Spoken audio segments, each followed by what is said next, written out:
Hello mga ka-LK, mga B!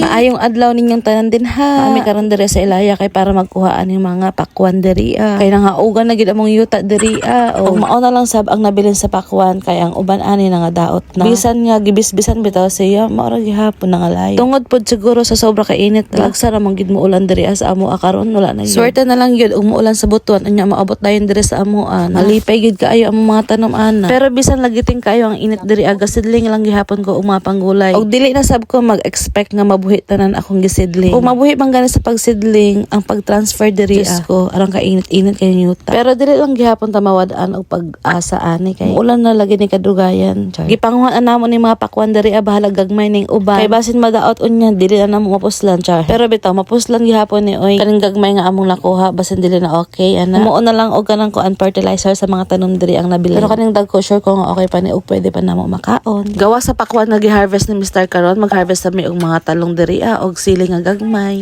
Kay nangahinog naman gid halos tanan so mao na lang ni siya ang nabilin mao nang kuhaon na lang namo. Sa part na to ginaistorya ni Kuya Lok si Mr. Kay kuno iyang mga amigo adtuon daw nila sa ubos. Human naman gid nila giadto sa jang busy lang gid karon iyang mga amigo. Mao nang nagpadayon lang gihapon si Mr. sa pagpang-harvest kay naa na may mga dagko ang mga talong diri nga pwede nang makuha. Dili na ni siya og maugmaon kay basin maabtan na pud og kaguwang na. Mao gining kabiliban nako sa talong ba. Kay hangtod karon sige ra gihapon siya gahatag og grasya sa amo diri. Mao na kung naamoy pwede itanom nga gulay din itanom gyud ninyo bisan sapat makatabang gyud siya. Wala nag-uban-uban among duha ka itlog karon diri kay nalingaw sila dula sa gawas. Pero si Kelly wala nagdugay sa gawas kay sige pangita kang Mr.